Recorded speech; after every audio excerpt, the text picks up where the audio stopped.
Hi, I'm Jessica Taylor from inkitupwithjessica.com, and in this video I want to show you how to make a 5x7 card base.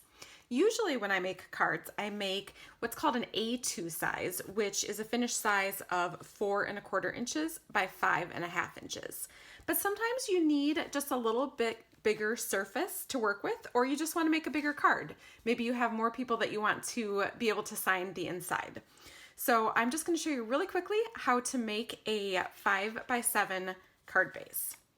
You're going to start with an 8½ by 11 inch piece of cardstock, and with the 11 inch this way, you're just going to cut off an inch, so it's 10 inches long.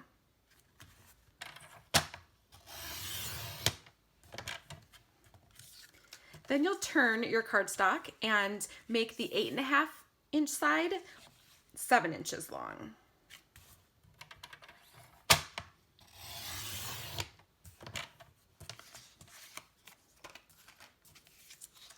Turn it again and score it at 5 inches.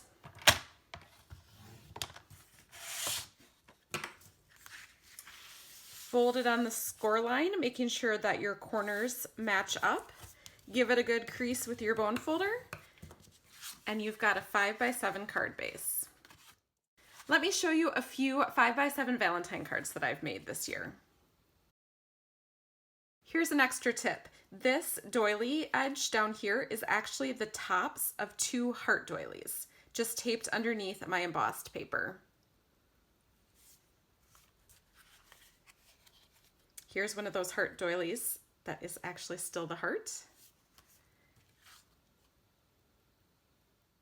So I hope you'll give this 5x7 card base a try and make a larger card. Happy stamping!